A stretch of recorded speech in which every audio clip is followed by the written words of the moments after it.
So, right now I have you all muted. There are a good number of people here, and frankly, I use Zoom all the time, but this is the first time that I've actually used it for a large-scale meeting. So please be patient with me. I will open the floor for questions once we get through all of the material. You do also have the ability to unmute yourselves. I would ask, though, that you, in consideration of your fellow students, remember that if you're in an atmosphere with lots of animals or with children or with a noisy husband, that you will stay muted during the informational part of this discussion. So, let's begin. Tonight, we're going to be talking about learning goals and measurable objectives. Now, the heart of the EdTPA is to choose a learning goal and to stick with it. EdTPA scorers tend to be very, very, very exacting in the way that they read your learning goals and how those learning goals will apply to the lessons that you're going to be teaching. So let's talk a little bit about what those learning goals are, and then we will talk about how this fits into EdTPA and move on from there.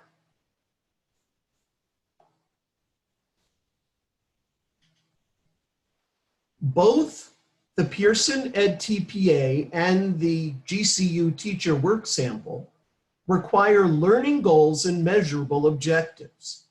These goals and objectives must be aligned to state standards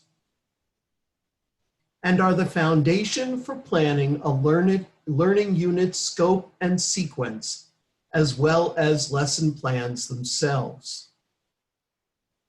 The purpose of this mini webinar is to, and here these are our learning goals for tonight, define learning goals and measurable objectives, discuss the differences between the two, and show how the goals and objectives align for planning.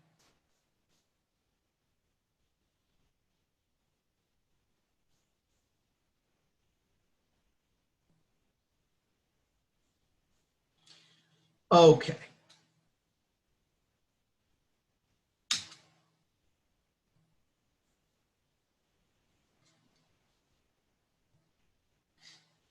Learning goals.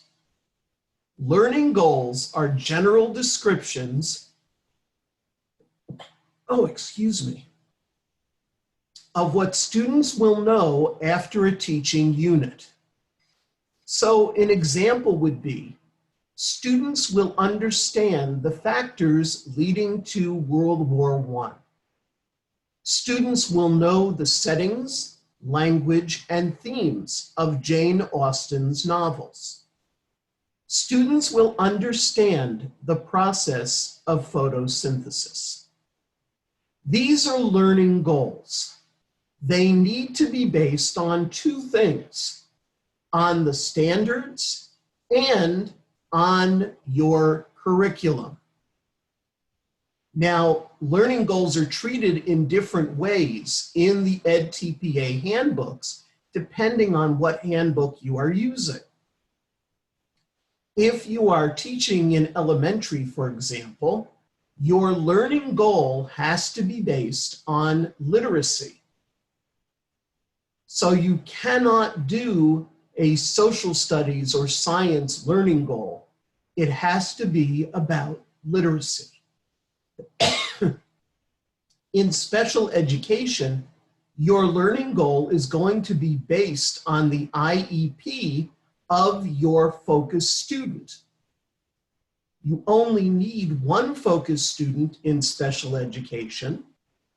Therefore, you are going to use that student's IEP in order to proceed with creating a learning goal.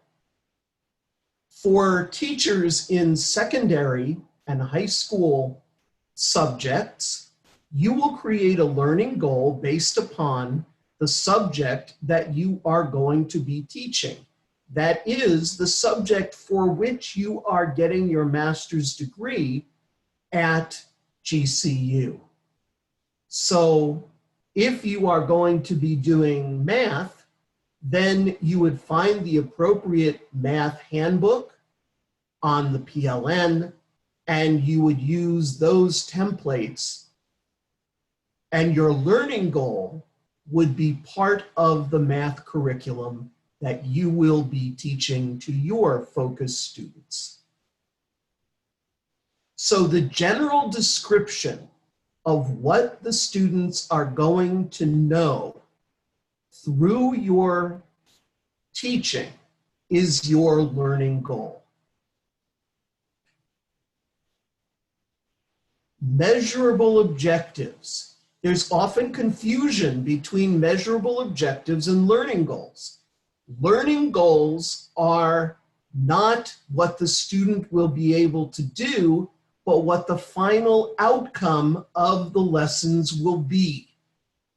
Measurable objectives are the specific tasks students will be able to perform after the unit has been taught. These are often phrased as students will be able to. Swabat.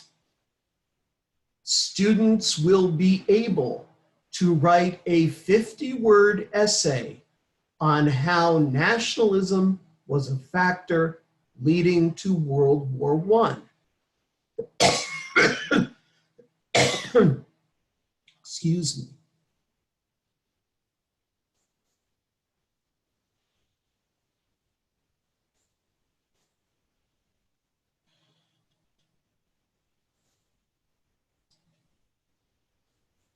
Sorry, I was letting somebody in.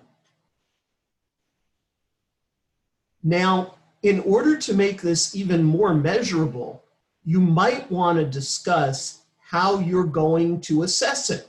So you could even add, students will be able to write a 500-word essay on how nationalism was a factor leading to World War I, which will be scored by a rubric with 80% accuracy.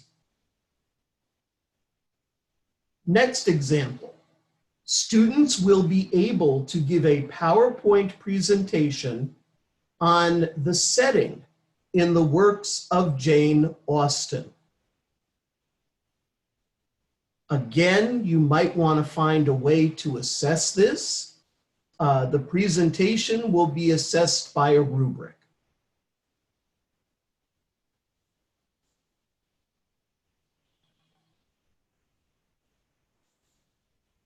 Finally, students will be able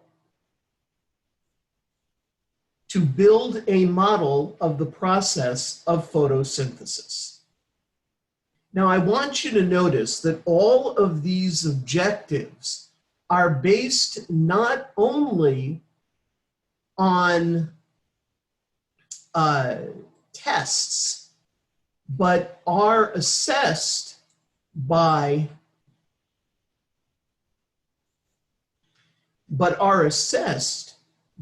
active learning possibilities. The more active learning you can put into your EdTPA, the better it's going to be. Later on, when we begin our study groups, there will be 4 study groups that I will be leading throughout the semester. In those study groups, we will talk more about the concept of feedback and how it is important to have holistic feedback. In any case, these are measurable objectives. They are specific. They have doing words. They are not words like they will understand or they will have knowledge about. Those are not measurable, nor are they specific. A measurable objective, your objectives, need to talk about exactly what a student will be able to do to provide you with information that they understand the lessons that you have taught.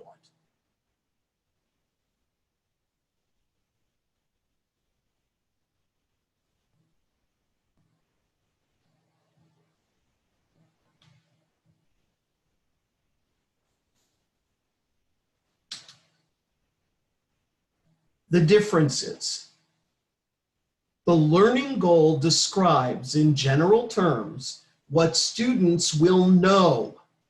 Often based on state standards, these goals give the overall purpose of the unit and how they align with state standards. Measurable objectives describe specifically what a student will be able to do.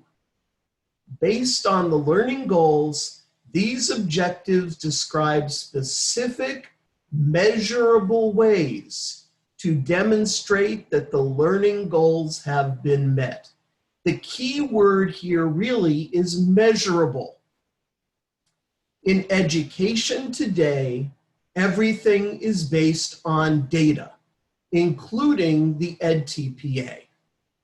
Ultimately, you are going to need to give data, evidence of how your teaching helped the student learn. The goal in EdTPA is not to see if you're a good teacher. The main question is, has the student learned? They are different questions. So EdTPA, you're not going to be writing about your classroom management style or things like that. You're going to be discussing how you have led the student to learn. Okay. Practice. So let's see if we can figure this out.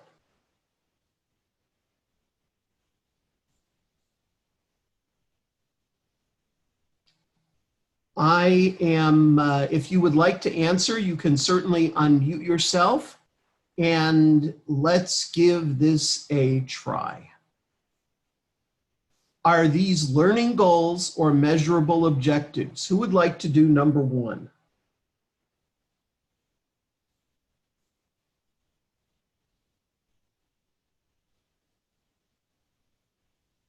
Anybody? I don't mind reading number one. Yeah, 1 second. Just tell us who you are. Oh, I'm sorry. My name is Emily. In New York State. Currently, Emily Cotton? yes. Okay. Hi, Emily. I know who you are. Oh, yes. Hi. Thank you for answering my email earlier, by the way. Oh, no problem. Sorry, let me just turn off. I apologize. Okay. So number one, go ahead and read it for us. SWBAT determined meaning of unknown words and phrases by the end of the unit with 80% accuracy using textual clues, dictionaries, and discussions as assessed by special education teachers, observations, and student work samples. Okay, and what would that be? Would that be a learning goal or a measurable objective? I would say measuring objective. That is exactly right. Very good. See, this isn't so hard. Okay, let's have someone else do number two.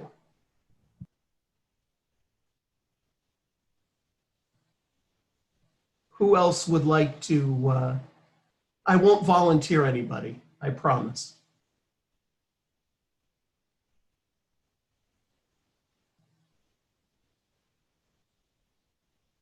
Anyone?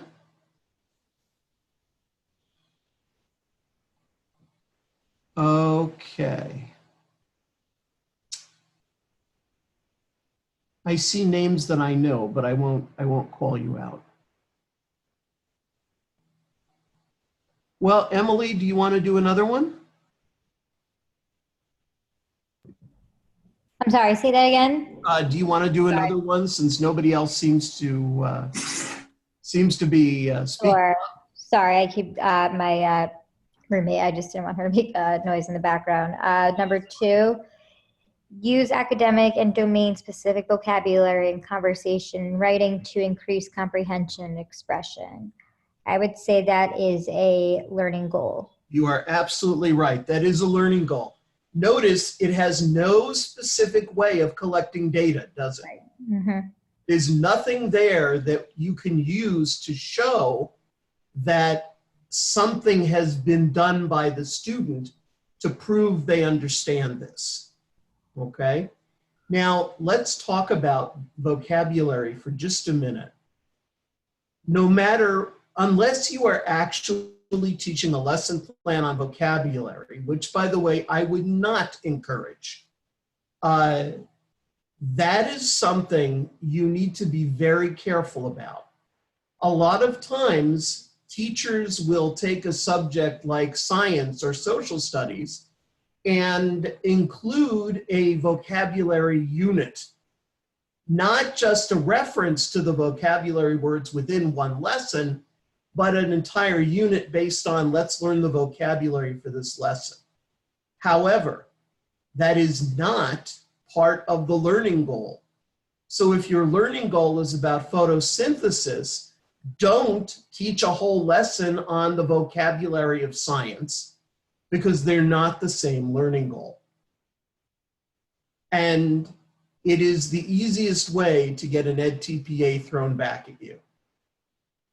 The learning goal is your Bible. It is written in stone, and you must focus everything that you do in your lesson planning and in the delivery of instruction and in your assessment on that learning goal.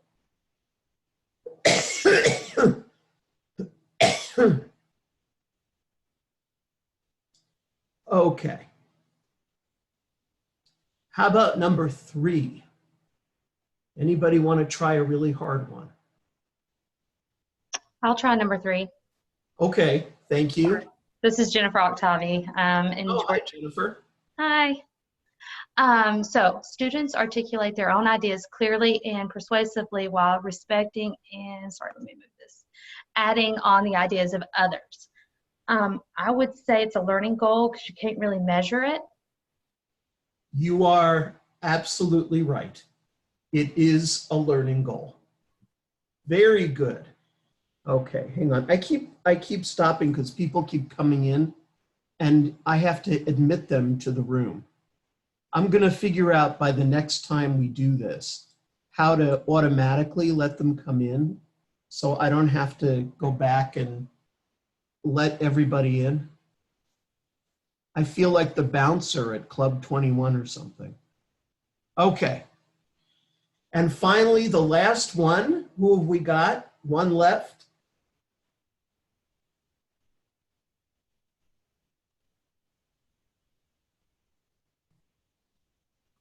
Would you like me to do that one too? Oh, sure. Go ahead, Jennifer. All right, so students will learn to write words on paper with common sounds and trick words. Once again, it's hard to measure that. So unless it's got a measurable objective on it, I think it would be a learning goal. Okay, I don't know. Oh, okay. I'm not sure. Students will learn to write words on paper with common sounds and trick words. I think you're right. I think it's a learning goal. But let's find out because I have the answers. Here we are. Okay. This one, the first one that Emily did for us, is a measurable objective. It is specific and provides a method in which student progress will be assessed.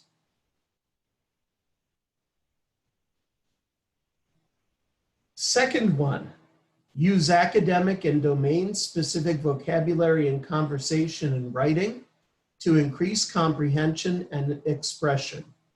That is a learning goal.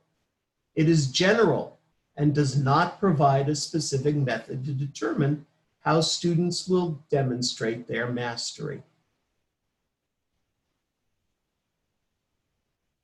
Students articulate their own ideas clearly and persuasively while respecting and adding to the ideas of others. This is, once again, a learning goal.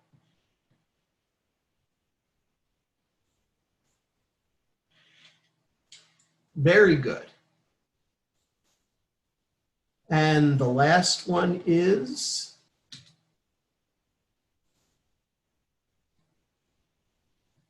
students will learn to write words on paper with common sounds and trick words. This is a measurable objective. It is specific and provides a method in which student progress will be assessed. Dun, dun, dun. So notice that even though it says we'll learn, it does have write words on paper. It could be strengthened, however, by saying that it will be assessed and that you're looking for a certain percentage of accuracy, either 80% or 70%. Could also say on paper or on a test, or on a paper test or something like that, which would further clarify that it is a measurable objective. But I can see where one would think that it might be ultimately a learning goal. Okay, I didn't say these would be easy. But remember, the important piece is you're writing these yourself. So make sure when you write them that they are not confusing, that they are extraordinarily clear. Alignment. This is what I was talking about before. This is what the scorers are going to be looking for.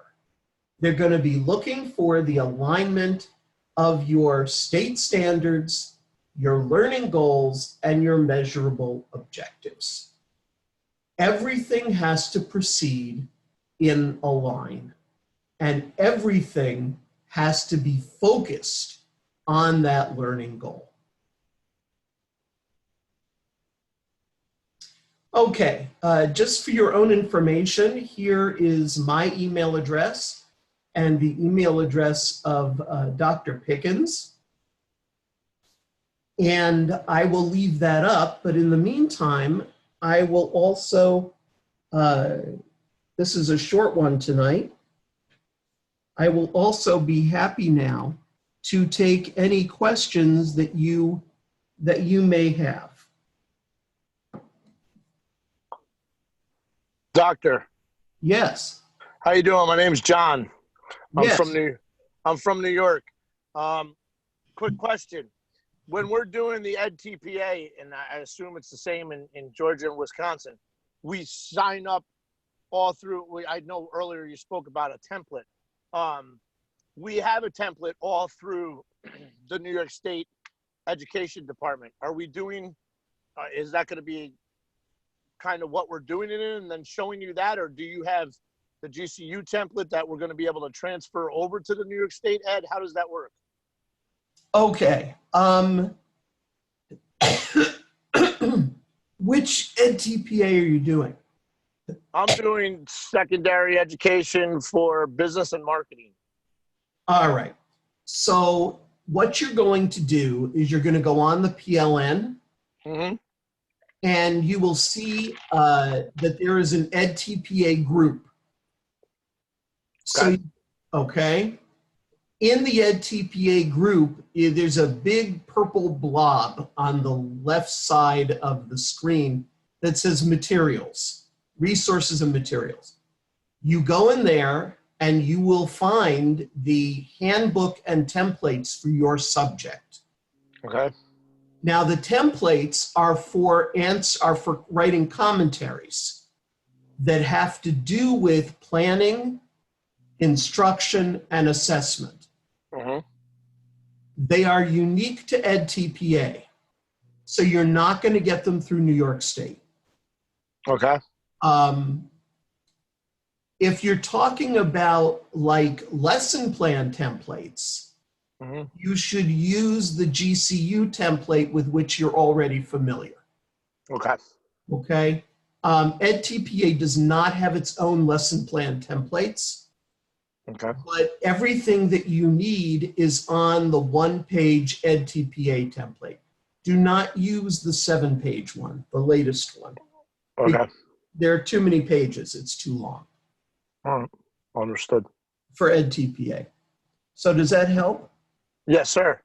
Okay, terrific. Other questions?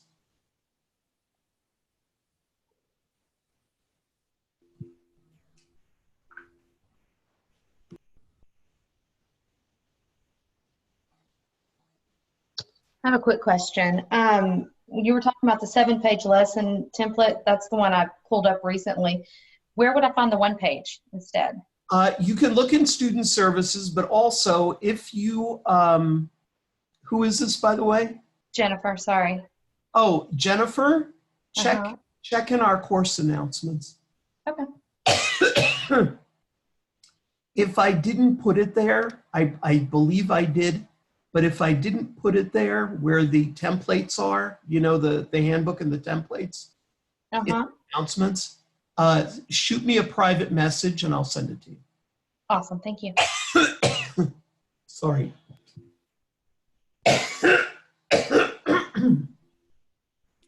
Good afternoon, Dr. Weinberg. My name is Kamisha Okay, Francis. I'm sorry. How are Go you? ahead. Good afternoon, Dr. Weinberg. My name is Kamisha Francis. How are you? Good. How are you? I'm good. I had a quick question. So I read how with the NCPA, we're following a different guideline than what we have as far as the course itself. So I know when I sign into my course, it still have where I have to post for different assignments. But then when I looked at the NCPA assignment, it will say we don't post that week or so forth. So I was kind of confused. Do we post or we don't post? Okay, it is confusing. So let's go over that a little bit because I suspect you are not the only one who is confused. First, understand that LoudCloud does not have an EdTPA version. So you are going to see each week assignments on the assignment page that you are not going to use. Okay. Okay, you're not going to do them, but you are going to use the submission boxes and you're going to submit your EdTPA work in those submission boxes.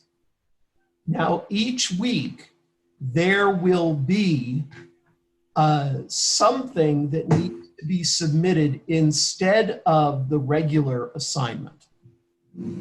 So there's not going to be a time where you're not submitting something. Now, to make things even more confusing, there are some assignments that you have to do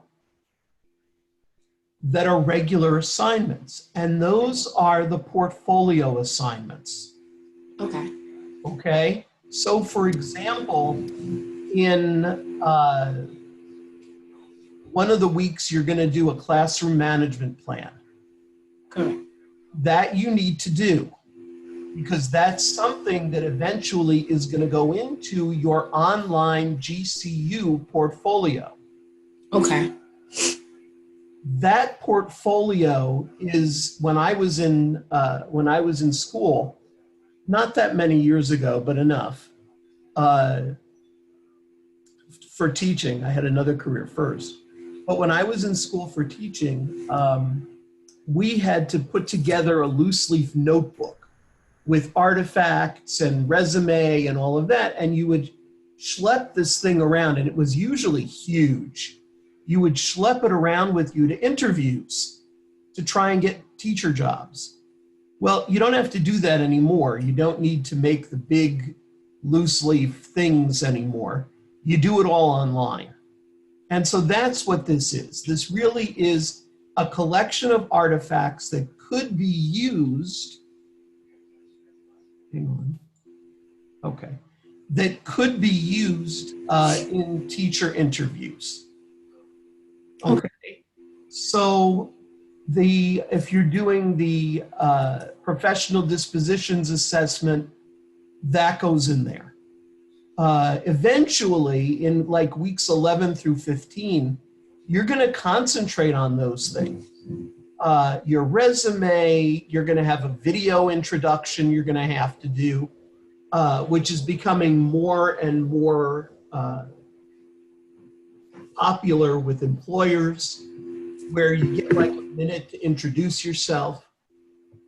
Those of us who grew up in the days before all of this are still trying to get used to it. So hopefully that helps you a little bit.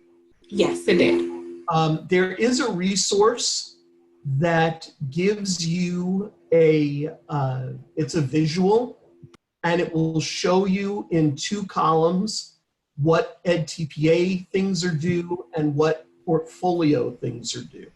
Yeah, I saw that one. And that's why it was kind of, it was a little confusing because it shows the weeks, but then, I was so used to going into our, class courses and see what is due from what's not due.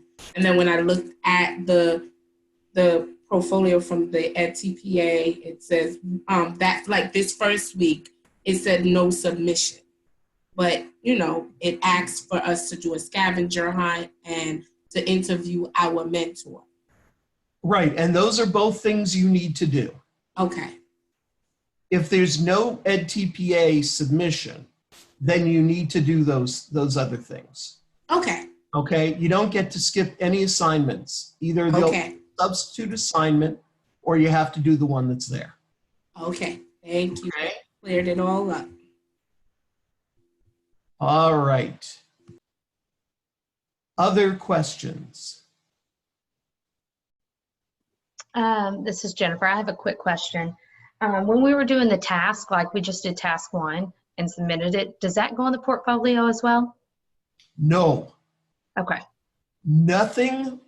This is very important because I already had somebody who's redoing their EdTPA that did this, and you can't do it.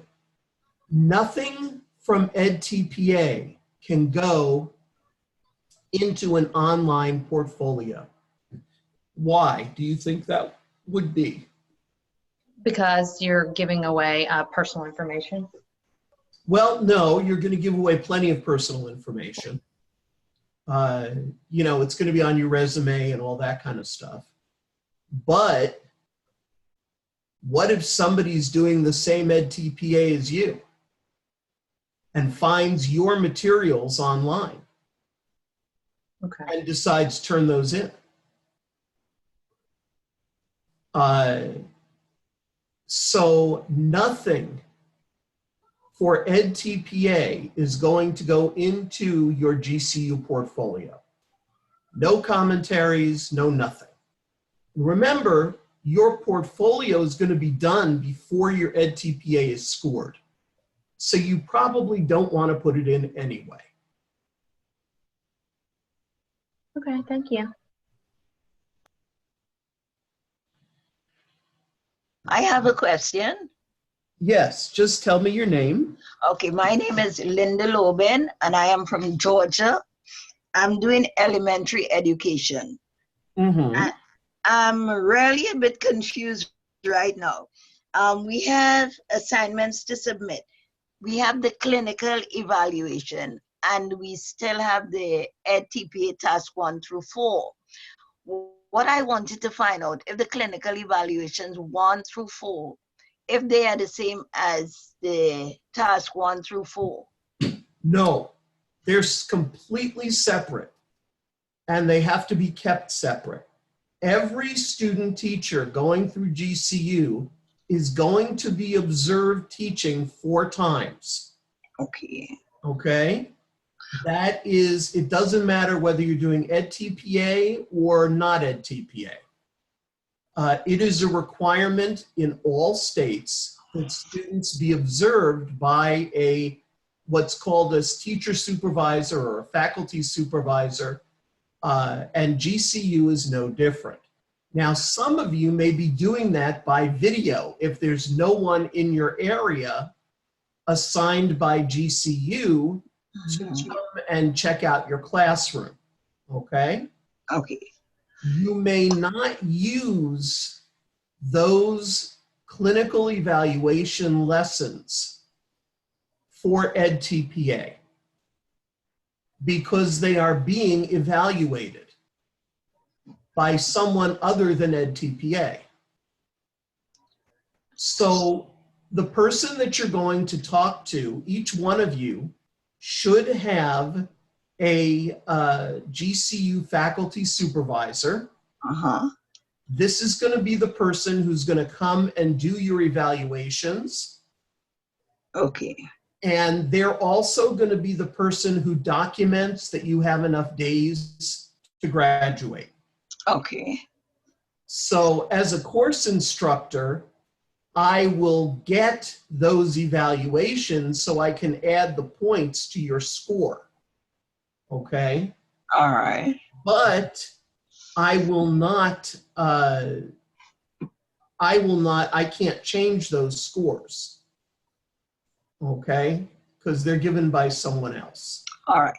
Okay. I think I have that part. So that means I'm going to do 4 evaluations with my supervisor.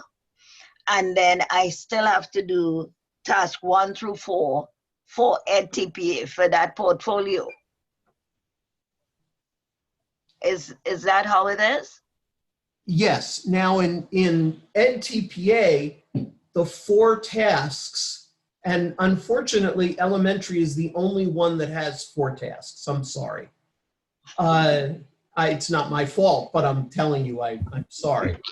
I didn't write EdTPA. In elementary, you're going to have, the first task is planning. The second task is instruction.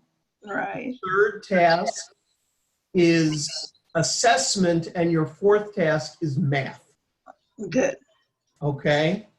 In the others, you don't have that extra math task. So special education and secondary only have 3 tasks. Okay. So I can see why you got a little bit confused. But everybody has 4 clinical evaluations. Okay. So they are separate. Completely separate. All right. 4 clinicals. All right. I think that clears up a little of my confusion. Okay, and if you have any other questions, you know, my email is right here on the board. So All right. go ahead and take it, and please do use it if you need to. I will. Okay? Thank you.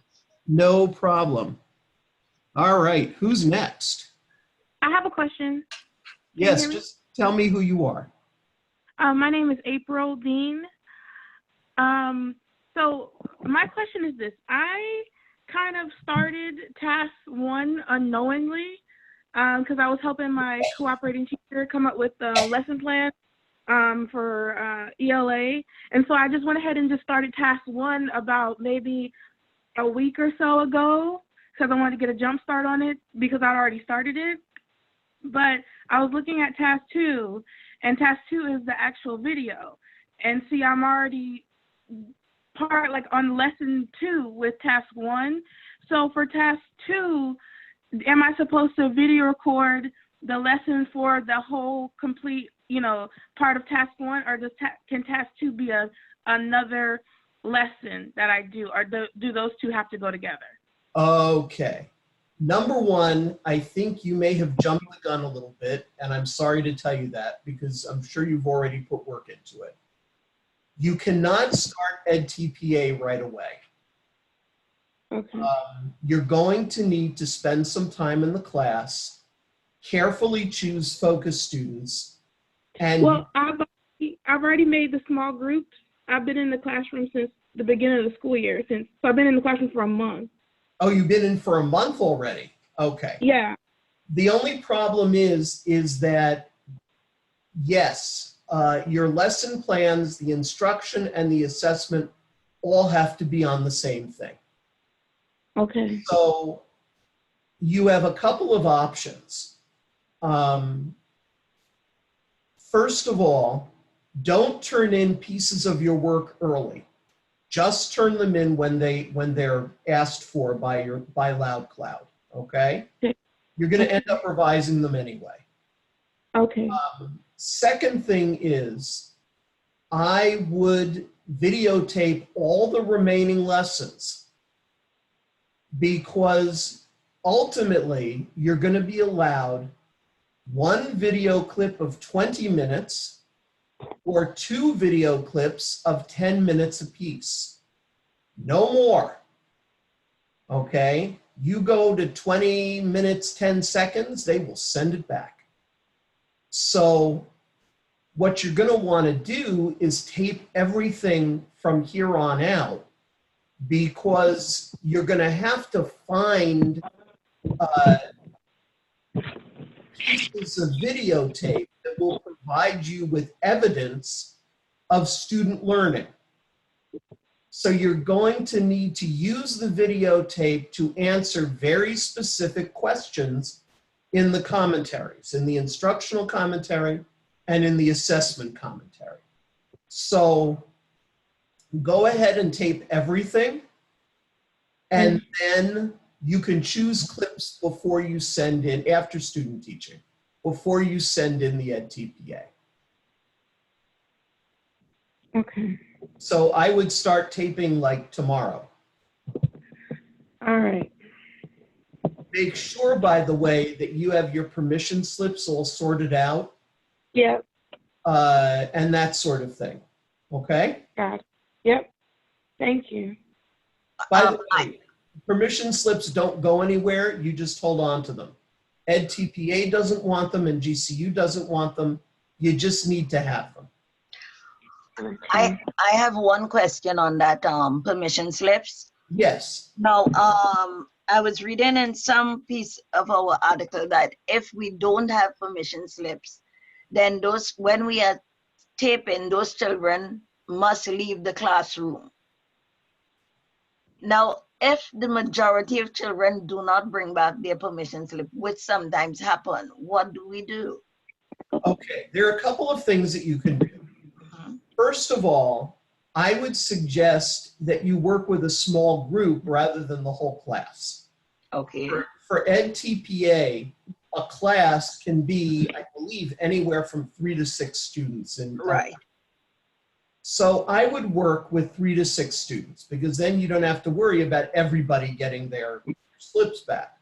Okay. Number 2, if the school at the beginning of the year does, as part of their parent handbook, a permission slip in order to videotape for purposes of like the website or, you know, the school play or things like that, then you're covered. You don't need to do a separate one.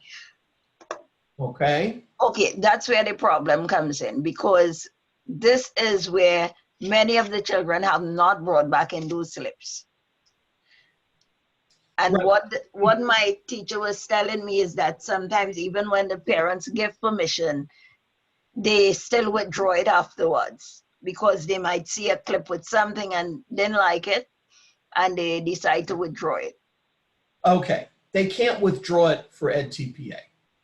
Once they give it, and that's it. All If right. you have students or adults who show up in your clips, you will need to use face blurring software to blur their faces, but they do not have to leave the room. Okay. And where would I get such software? You can get it online. I was just fussing around with that today. You can get, for example, Microsoft Windows Movie Maker that has all kinds of effects like that. It's about $10. It's not too expensive. There are some of them that are very expensive and very difficult to use. Avoid those. My suggestion, make friends with a techie, with somebody in your school who does this kind of thing all the time, and get some help to be able to do this. But they don't have to all leave the room. You simply have to blur their faces. Okay. Could we shoot from the back of the room where we just see their backs and no faces? No. No. Don't do that. Okay, we can't do that. No, remember, what is the focus? The focus is, has the student learned? I have a question about that because I currently work at a school and just speaking to other associate teachers who have done their student teaching in their own classroom with like a small reading group of like 5 kids, they had to like, I guess, somehow blur out their faces, and they were able to film using the back of their head. Using the back of their student's head? Like putting the camera or phone or whichever device you're videotaping, not so it's directed at the teacher, but to direct it at the group or the focus learner specifically. But I would not do that with the focus learner. I don't know how you can do feedback. So I guess maybe I could put like like blur their face out. You can, not the focus learner, no. You have to show the focus learner. Oh, wow. Ooh. But I don't, in my school, there are parents who I may get a particular parent who, I decide that is my focus learner. And, a lot of the parents, just from hearing about teachers who've done their EdTPA, that they either don't feel comfortable so blurring their face out or putting something to cover their face is not an option. I don't know what else I can do. Yeah, you need to find a focus learner whose family will be okay with them videotaping. You can't tape your focus learner backwards. I just know like the school policy, like it's just very, like their confidentiality of this recording and pictures and videos and all that. Right. Well, one of the things people have done their EdTPA there, but I guess it depends on the family too. Yeah, you need to find a family that's willing to work with you on this, because you can't. Certainly, you could show the other kids backwards, but you can't. You can't do EdTPA if you don't show your focus learner. Ooh. I'm a little confused because I've had teachers that I work with who have done their EdTPA in New York and passed it and didn't show like the entire focus learner's face on film. They didn't show how do they show feedback then? I don't understand. They show them like working together, but they just don't show the students like actual face. You can just have like blurring their faces. If you have the voice, I think you could still show whether they are learning or not. Yes, boy, you know what? I would strongly suggest that you call EdTPA and ask if that's acceptable, because it doesn't sound right to me. Okay, is there a number that we can get? You can get it online. Okay. But I would suggest that you call EdTPA directly. All right. Ask them about it. I've never heard of that before. I've been doing this for 5 years, and I've never heard of anybody filming their students either backwards or blurring out the face of their focus learner. I guess that like the video would be more towards like them working, and the audio piece would definitely be there. I think it's just more of their actual like face, but I can talk with my school. I really think you should check, because and let me know. Let me know what they tell you. All right. because I'm interested in knowing that. But, you know, if that's the case, then why not just submit audio tapes? Right. So, Well, then, I mean, the video shows the student working, yeah, and you know, whether it's solving a math problem like that, they're showing their work. it just doesn't sound right to me. I'll ask around. I may not have all my facts together. I'm just hearing a lot of different things, talking to teachers who've done their at TPA in New York, and Well, I would still call EdTPA. okay, Better to know now.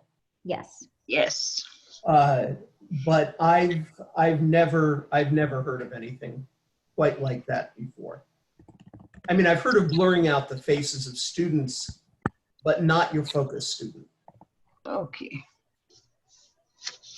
Yeah, I guess being that I'm doing at TPA for special ed, I just have one student. So that student's face, I guess, from what you're saying, would need to be shown with permission. Yes. Of course. So,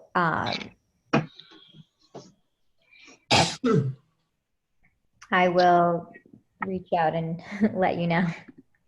Okay, well, that's good. I mean, that's what I teach, is the special ed. So let's find out about that, and I'll check into it. I'll call my people as well and see what they say. And then we'll see. I mean, if it is, it is, but I just have never heard of it before. The handbook is very clear about blurring out the faces of people who don't have video permission, but the assumption is that you have permission to work with your focus student. Right. And of course, if there is permission and consent in recording and having the student's face be shown for the focus learner, then then there shouldn't be any issues involved with that. But okay. Okay, well, Thank you. we'll all do some homework and see what we can figure out. Okay. Okay. Anyone else? Yes, can you hear me? Yes. This is Ethel Pritchett. I'm from Georgia. Are you there? Yep, I'm here. Okay, I have a question. I'm doing my my lesson segment on a small group, and I know that we have to have at least one student that has learning needs. My question is, do they already have to be identified and have an IEP or a 504? Or does it just mean like we've done our assessment and we know that they have something, we can already see that they have some needs? No, they don't have to be assessed. It has to be someone who is simply having difficulties Okay. in class. I mean, it certainly helps if the student has an IEP, but it can be behavioral. It can be just where the student is significantly behind the others. Okay, so my class that I am doing my student teaching in is it's like an inclusion special ed. I'm not focusing on special ed, but it just so happened to be the class that I'm doing my student teaching in. And there are a couple of students that do have an IEP and 504, but they are pulled out for the autism classroom and the self-contained classroom during my time of instruction. So I just wanted to make sure that I could just, that they didn't have to already have that IEP or 504 in place for me to be able to use them. No, they don't. Okay, thank Just you. make sure that you can prove that they are, significantly behind.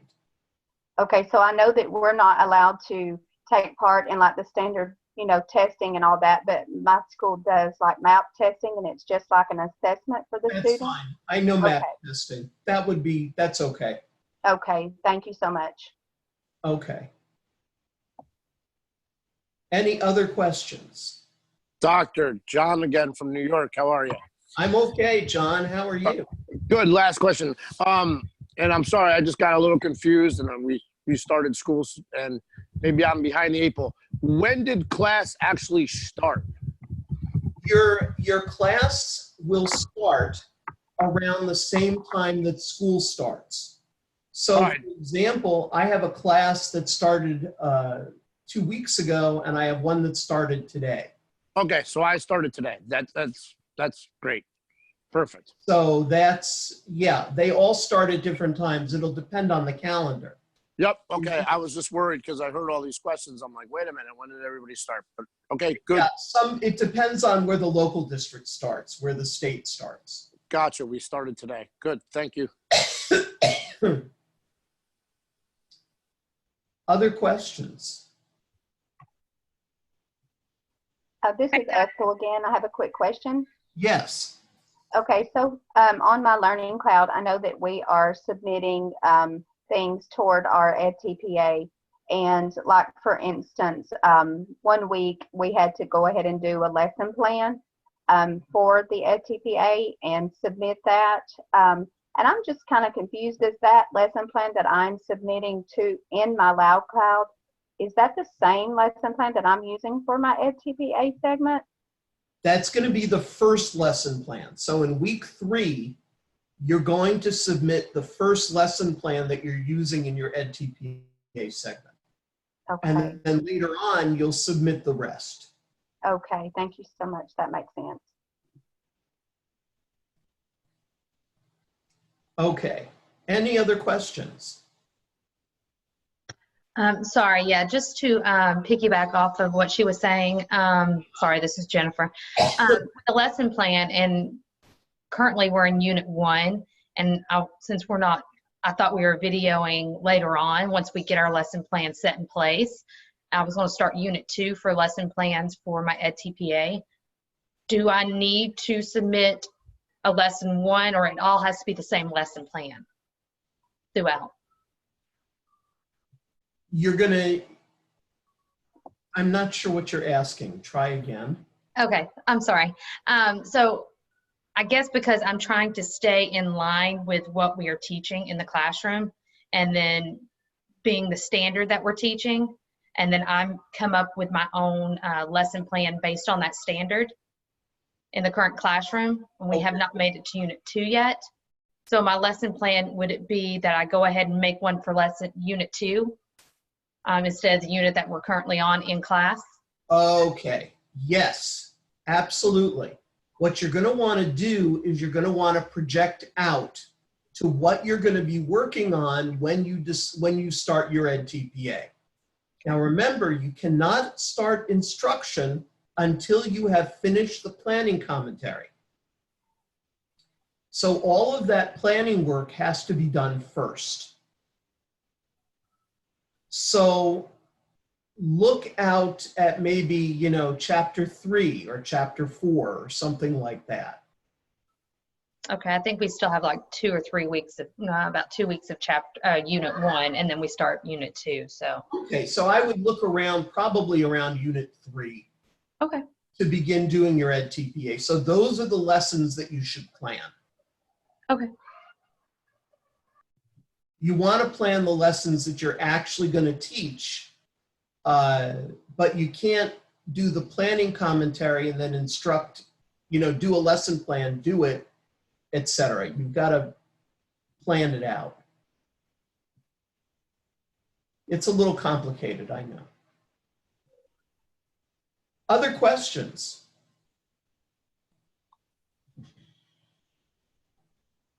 Now, I know that there have been some questions on the chat. I've not had an opportunity really to look at that.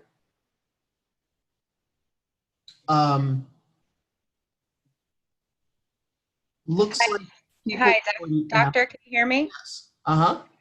Hi, this is Diana Brady from New York. So I work with a few brilliant teachers who have unfortunately failed the EdTPA their first go around.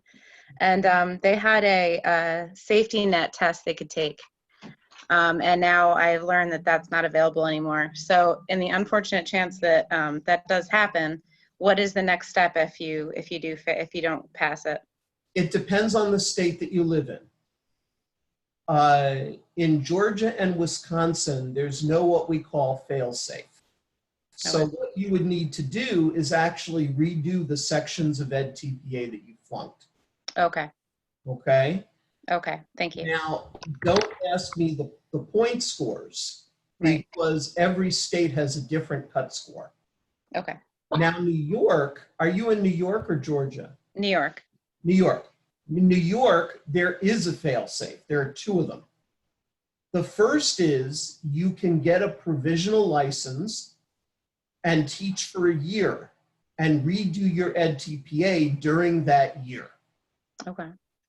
The second is if you're really, really close, if you only miss EdTPA by like 2 points or 3 points or something like that, then you can ask for a review of your EdTPA by the state.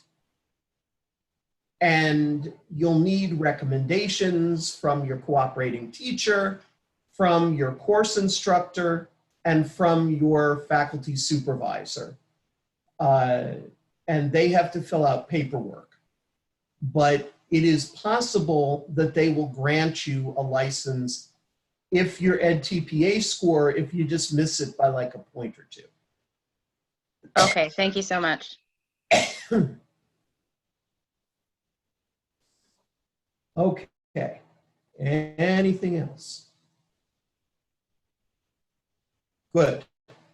Well, I really do appreciate everybody's time tonight. We had 20, let me see. We have 21 participants. We had 24 at one point, which is a good meeting. I will be back with you for the 4 study groups. And in the meantime, if you need help with anything, please let us know. And, you know, as soon as we get that question answered, I would be interested also in knowing about that as well. So I'm going to end the meeting for us. And I hope that everybody was able to get something out of it. And I will see you next time. Thank you. Thank you very much. Thank you. Thank you. You're Thank you. welcome. Thank you. Get down the road now. My goodness.